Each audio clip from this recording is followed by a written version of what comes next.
Bismillahir Rahmanir Rahim.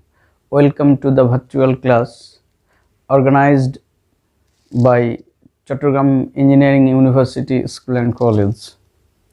This is Majibur Rahman, Assistant Head Teacher. Now I am going to discuss about voice change of the imperative sentence. At first, I will discuss about sentence. A sentence is a combination of words having a complete sense. আমরা sentence সেটাকেই বলবো যার কিছু কয়েকটি শব্দ বা English word একত্রিত হয়ে যার সম্পূর্ণ একটা মনের ভাব প্রকাশ করতে পারে। যেহেতু আমরা ইম্পারেটিভ সেন্টেন্সের ভয়েস চেঞ্জ করব, কাজে আমাদের ইম্পারেটিভ সেন্টেন্স সম্বন্ধেও আইডিয়া নেওয়া প্রয়োজন। A sentence that expresses order, advice, request, etc. is called an imperative sentence. 6 or 7 লেভেলের স্টুডেন্টদের জন্য যখন ইম্পারেটিভ সেন্টেন্সে তারা প্যাসিভ মোড করতে যায় তখন যে সমস্যাটি পড়ে সেটি হলো তারা যদি সেন্টেন্সের মিনিংটা বুঝতে না পারে তাহলে তারা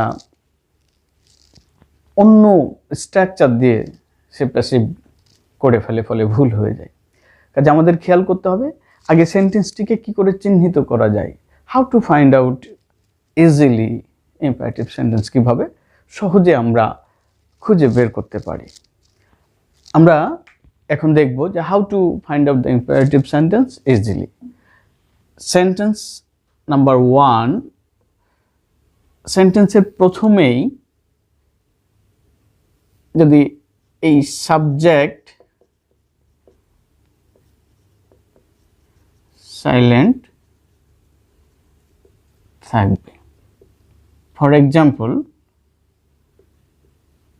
do the sum। তাহলে শিক্ষার্থী যদি সাবজেক্ট সাইলেন্ট থাকে তাহলে আমরা ধরে নেব যেটি ইম্পারেটিভ সেন্টেন্স। এই যে ডু দ্য সাম, সাবজেক্ট এখানে ইউ আর রহিম আর করিম কোনো কিছু নেই, অর্থাৎ সাইলেন্ট আছে। নাম্বার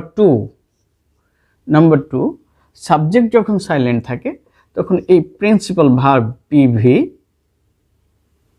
প্রথমে থাকে। ফর এক্সাম্পল, আমরা এটাই বলতে পারি আমরা or open the book. Open or do principal verb, তার আগে সাবজেক্টটি সাইলেন্ট আছে, আর সাবজেক্ট যখন সাইলেন্ট আছে তখন প্রিন্সিপাল ভার্বটি প্রথমে হয়ে গেছে। নাম্বার 3,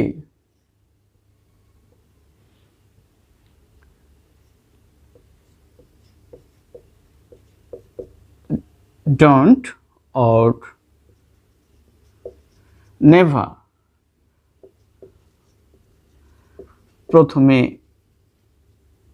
থাকবে। don't make a noise।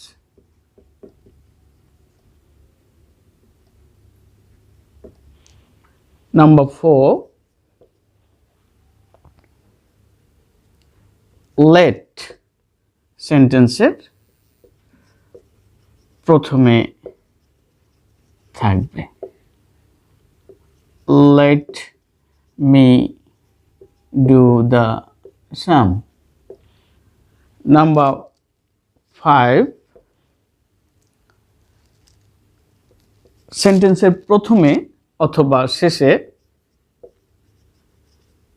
Please or kindly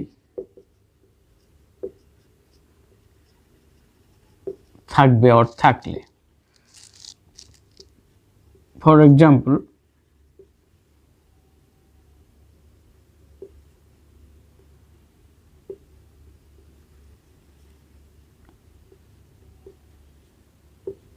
Please lend me your pen.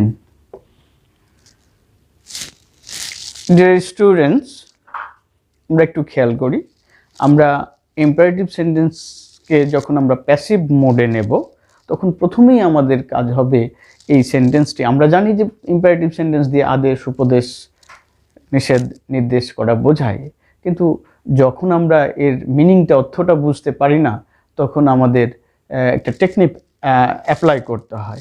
এই টেকনিকটা হচ্ছে কি, আমরা এই 5টা ক্লু যদি খেয়াল করি তাহলেই কিন্তু আমরা খুব সহজেই ইম্পারেটিভ সেন্টেন্স ফাইন্ড আউট করতে পারি।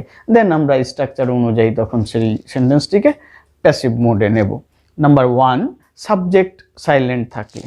নাম্বার 2, সাবজেক্ট এখানে ডু দ্য সাম, সাবজেক্ট এখানে নেই, সাইলেন্ট আছে, ফলে এটি হবে imperative sentence. Number 2, principal verb প্রথমেই থাকলে, সাবজেক্ট যখন সাইলেন্ট থাকে তখন প্রিন্সিপাল ভার্বটি প্রথমে হয়ে যায়, কাজে প্রথমে সাবজেক্ট যদি না থাকে তাহলে ধরে নিতে হবে এটি imperative sentence. Number 3, don't, do not ও নেভার যদি সেন্টেন্সের প্রথমে থাকে তাহলে সেটি হবে imperative sentence. Don't make a noise. Number 4, let যদি সেন্টেন্সে থাকে, লেট থাকলে সাধারণত প্রথমেই থাকবে, লেট যদি থাকে তাহলে সেই সেন্টেন্সটি ইম্পারেটিভ হবে, let me do the some. Number 5, সেন্টেন্সের প্রথমে অথবা শেষে যদি প্লিজ অর কাইন্ডলি থাকে তাহলে সেটি ইম্পারেটিভ সেন্টেন্স হবে। সেটি আমরা চিনে গেলাম যে কিভাবে আমরা ইম্পারেটিভ সেন্টেন্স খুঁজে বের করব। এরপরে আমরা স্ট্রাকচার অনুযায়ী ইম্পারেটিভ সেন্টেন্সকে প্যাসিভ মুডে নেওয়ার চেষ্টা করব। Dear students, write down this.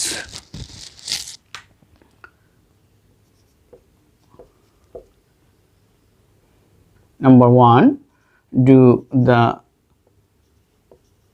sum. Number 2, let me do the sum. Number 3, never tell a lie. Number 4,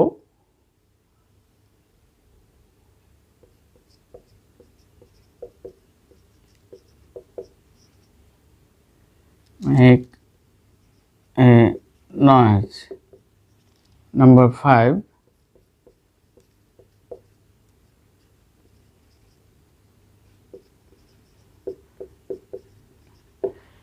dear students, আমরা 5টি ইম্পারেটিভ সেন্টেন্স লিখলাম। এবার আমরা এই প্যাসিভ মোডে নেওয়ার জন্য স্ট্রাকচার দেব, সেই স্ট্রাকচারটা ফলো করে আমরা সেটিকে প্যাসিভ মোডে নেব।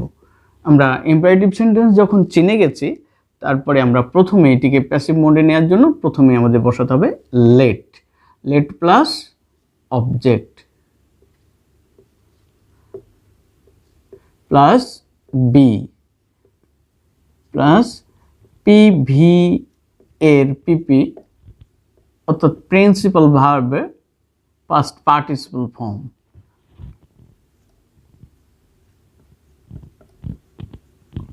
আমরা ব্র্যাকেটে বাই প্লাস অবজেক্ট দিলাম, যদি এক্সট্রা কোনো অবজেক্ট থাকে বাই প্লাস অবজেক্ট বসানোর জন্য। ডু দ্য সাম, আমরা তাহলে প্রথমেই এটিকে প্যাসিভ মোডে নেওয়ার জন্য লেট বসাতে বলেছি, তাহলে let plus object, object the sum, তাহলে let the sum, then be, let the sum be, ভার্বের পাস্ট পার্টিসিপল ফর্ম, ডু এর পাস্ট পার্টিসিপল ফর্ম হচ্ছে ডান। নাম্বার 2, জায়গা কম, এই যে আমরা নিচে লিখতে পারি। Number 2, late the sum be done, extra একটা অবজেক্ট আছে মি, আমরা বাই প্লাস মি দিয়ে দেব। নাম্বার 3, নেভার টেল এ লাই, নেগেটিভ ফর্ম যখন আছে তখন আমরা লেট প্লাস নেভার রেখে দেব, late never a lie plus B, টেল এর past participle form told, late never a lie be told. Number 4, don't make a noise, do not থাকলে আমাদের let not করতে হবে, let not a noise be made. Number 5, have a cup of tea. Dear students, আমরা এই have দেখে এটাকে আমরা অনেক সময় ভুলবশত প্রেজেন্ট পারফেক্ট টেন্স মনে করি, কিন্তু এখানে প্রিন্সিপাল ভার্ব হ্যাভটি হচ্ছে এই সেন্টেন্সে প্রিন্সিপাল ভার্ব, এবং এই হ্যাভ ছাড়া অন্য কোনো ভার্ব নেই। কাজে এটি যেহেতু হ্যাভ সেন্টেন্সের প্রথমে আছে, তাহলে এটা নিশ্চিন্তভাবে ইম্পারেটিভ সেন্টেন্স। কাজে ইম্পারেটিভ সেন্টেন্সের স্ট্রাকচার দিয়েই আমরা করব, হ্যাভ দেখে আমরা ভুল করে প্রেজেন্ট পারফেক্ট টেন্সের স্ট্রাকচার দিয়ে করব না। তাহলে let plus object, let a cup of tea, then be, let a cup of tea be, have এর past participle form had. Dear students, এবার আমরা homework Dev.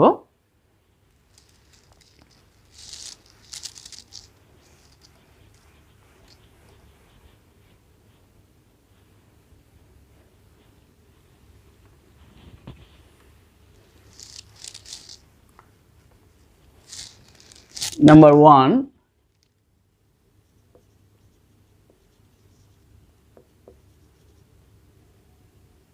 change the voice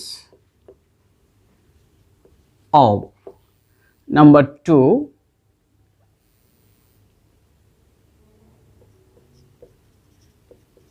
drop the letter into the letter box. Number 3, pluck me a flower. Number 4, take care of your health. Number 5,